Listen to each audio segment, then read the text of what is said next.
ओम शांति। इस अव्यक्त मास में हम फिर से पढ़ने जा रहे हैं जीवन को पलटाने वाली एक अद्भुत जीवन कहानी। ब्रह्मा बाबा के जीवन की इस कहानी को पढ़कर हम अपने जीवन में परिवर्तन लाए और पुरुषार्थ करें। चलिए हम इसे पढ़ते हैं।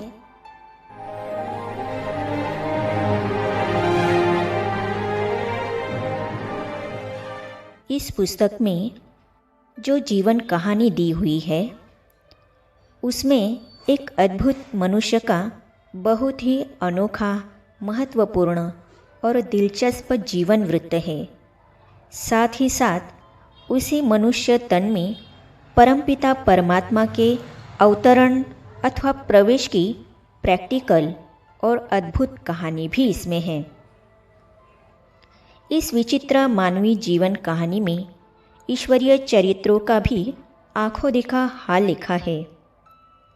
हमारे इस कथन पर बहुत से लोगों को आश्चर्य होगा और शायद कुछ एक को इस पर विश्वास नहीं होगा, क्योंकि आज बहुत से लोग परमात्मा के अवतरण में ही आस्था नहीं रखते। परंतु मेरा नम्र निवेदन है कि इस जीवन वृत्त को पढ़ने के बाद ही वे निर्णय करें। जिस असाधारण मनुष्य की विचित्र जीवन कहानी का यहाँ उल्लेख है, उन्हें लोग स्नेह से दादा कहते थे, परंतु परमपिता परमात्मा ने उनके तन में प्रविष्ट होने के बाद उनको कर्तव्यवाचक नाम दिया प्रजापिता ब्रह्मा। हम उन्हें ब्रह्मा बाबा अथवा बाबा इस मधुर शब्द से याद करते हैं। परमात्मा त्रिकालदर्शी है और सर्वज्ञ है, अतः उन्होंने करोड़ों मनुष्यों में से उस मनुष्य को चुनकर उसके तन में प्रवेश किया, तो अवश्य ही इसमें कई कारण रहे होंगे। परमात्मा ने उस विशिष्ट पुरुष की अनेक जन्मों की कहानी हमें बताई भी है, जिससे स्पष्ट होता है कि वे सचमुच एक अद्भुत व्यक्ति थे। परंतु 84 जन्मों की उस कहानी को छोड़कर यदि हम दादा अथवा ब्रह्मा बाबा के वर्तमान जीवन पर भी ध्यान दें, तो इस लौकिक बुद्धि को और इन चर्म चक्षुओं को भी उनमें ऐसी योग्यताएं अथवा विशेषताएं दिखाई देती थी कि जिसके कारण परमात्मा ने उनके तन में प्रवेश किया। प्रभावशाली व्यक्तित्व। दादा के शरीर की बनावट को और स्वभाव को देखने से भी ऐसा मालूम होता जैसे कि साधारण मनुष्य तन में श्री नारायण स्वयं साकार हुए हैं। संसार में ऐसे तो कई लोग होते हैं जिनके सर्वांग सुंदर हो और स्वस्थ भी हो, परंतु उनकी सुंदरता का दूसरों पर दिव्य प्रभाव पड़ी, ऐसा कोई बिरला ही हो सकता है। सूरत और सीरत अर्थात चित्र और चरित्र दोनों का सुंदर होना यह किसी देवतुल्य मानव के ही भाग्य में होता है। दादा को दोनों प्रकार का सौंदर्य प्राप्त था। उनके व्यक्तित्व के बारे में लोगों को यह अनुभव दादा को ईश्वरीय ज्ञान होने से पहले भी होता था। उनका व्यक्तित्व ऐसा चुंबकीय था कि जो कोई भी उनके संपर्क में आता वह स्नेह और आकर्षण अनुभव करता। उनका गौरवर्ण था और एक विशेष प्रकार का सुंदर चेहरा था।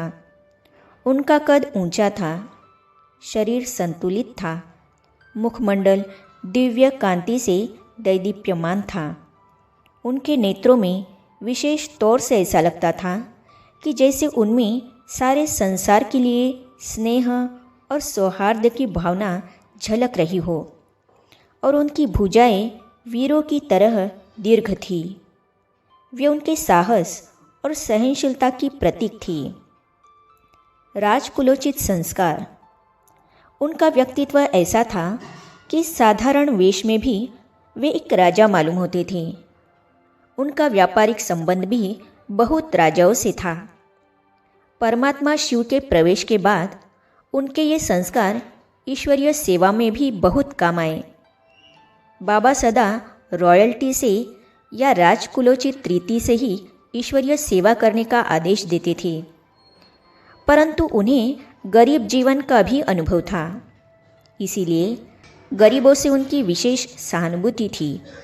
वे कहा करते थे कि परमात्मा गरीब निवाज है, अतः परमात्मा ने उन्हें ही इस कार्य के लिए निमित्त बनाया, क्योंकि उन्हें गरीब जीवन से लेकर राजाई जीवन तक का अनुभव था और वे इसीलिए सभी प्रकार के लोगों को ज्ञान से लाभान्वित करने की युक्ति जानते थे। पुनश्च परमात्मा भी तो राजयोग सिखाकर राजाओं के राजा बनाने के लिए अवतरित होते हैं, अतः राजकुलोचित संस्कारों वाला व्यक्ति ही उनका माध्यम हो सकता था। दादा को धन की, वैभवों की, सत्ता की जरा भी भूख न थी। वे बिल्कुल तृप्त थे, इसीलिए वे दूसरों के संस्कारों को भी ऐसा बनाने में काम आए। वे सभी वत्सों को शिक्षा देते, बच्चे मांगने से मरना भला, कभी भी किसी से दान या चंदा चीरा न मांगना, क्योंकि आप दाता के बच्चे हो और राजाओं के राजा बनने वाले हो।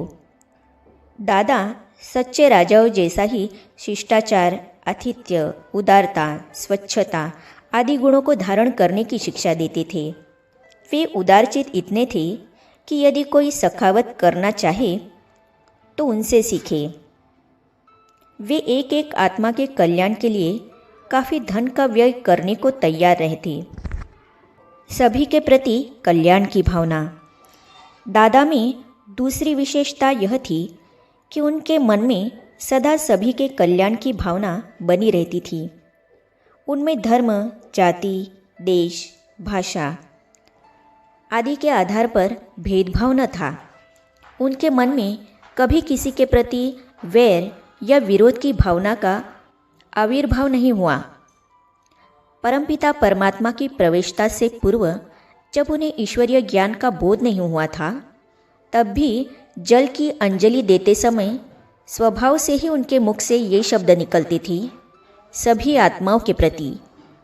जब वे गंगा में स्नान करते हुए डुबकी लगाते थे, तब भी कहते थे, सभी आत्माओं के कल्याण के लिए।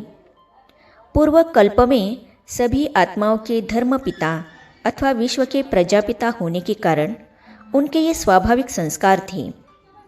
परमात्मा भी विश्व का परमपिता है, उसे भी सभी आत्माओं का कल्याण करना होता है। अतः उसने ऐसे ही गुण, कर्म, स्वभाव वाले व्यक्ति के तन में प्रवेश किया। असाधारण प्रतिभा।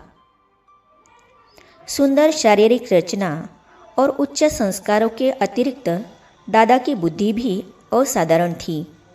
किन्हीं कर्मों के वश उनका जन्म एक साधारण घराने में हुआ था, परंतु वे अपनी मेधावी बुद्धि के आधार पर बिजली की रफ्तार से उन्नति की ओर बढ़े। जवाहरात का धंधा बहुत ऊंचा धंधा माना जाता है और जवाहरात को पहचानने की अचूक बुद्धि हर एक को प्राप्त नहीं होती। दादा हीरो के ऐसे निपुण पारखी थे कि वे हीरो की पुड़िया को देखते ही उसका मूल्य 1 मिनट में बता देते। तब सभी व्यापारी दंग रह जाते थे। व्यापारी स्वयं जो हीरे आदि खरीदते थे, उनका मूल्य कराने के लिए भी वे दादा के पास ले जाते थे।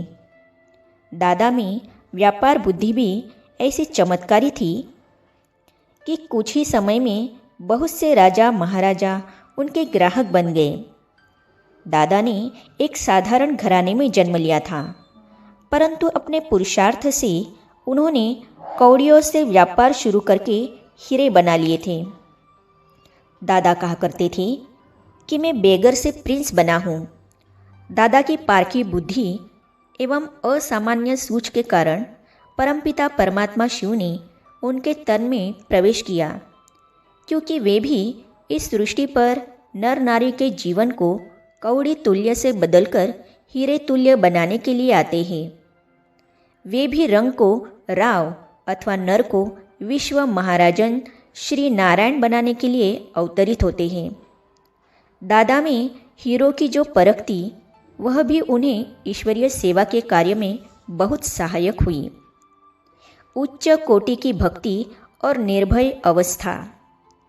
दादा भक्त ऐसी उच्च कोटि के थे कि उन्होंने कभी भी अपने नियमों को नहीं तोड़ा और कभी भी अपने मंतव्यों के विपरीत कोई कर्म नहीं किया।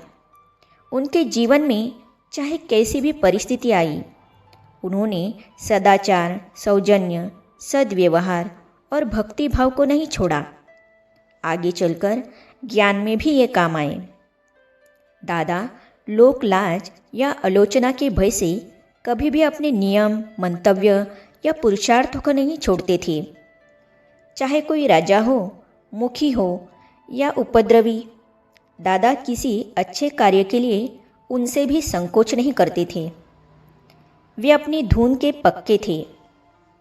मन की सच्चाई। दादा के संस्कार ऐसे शुद्ध थे कि सभी उन पर विश्वास करते थे। उनकी ईमानदारी पर कभी किसी को संदेह नहीं था। जो लोग भी उनसे सौदा या लेन देन करते थे, उन्हें यह निश्चय होता था कि वे सच्चा सौदा करके जा रहे हैं। वे बहुत ही ईमानदार और मन के सच्चे थे। अतः उनके सच्चे होने के कारण ही सच्चे पर ही साहिब राजी हुए, अर्थात सत्य स्वरूप परमात्मा ने उनके तन में प्रवेश किया। कहाँ तक गिनाएं? दादा में इतने गुण थे कि वर्णन करना कठिन है। इस जीवन कहानी को पढ़ने से हमारे जीवन में भी अनेक दिव्य गुणों की धारणा होती है तथा जीवन पवित्र होता है। इसीलिए इसका नाम जीवन को पलटाने वाली एक अद्भुत जीवन कहानी रखा गया है। यह अद्भुत कहानी हर 5000 वर्ष के पश्चात पुनरावृत्त होती है। ब्रह्मा कुमार जगदीश भाई जी।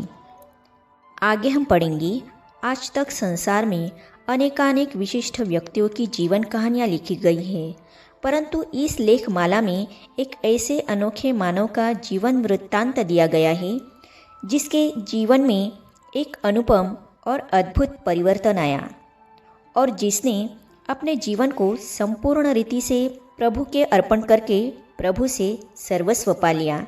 तो इस जीवन कहानी को आगे पढ़ने और सुनने के लिए इस चैनल को सब्सक्राइब करने के साथ ही साइड में जो बेल आइकॉन है उसे भी क्लिक कीजिए ताकि आने वाली सभी वीडियो आप तक पहुंचती रहेगी। ओम शांति।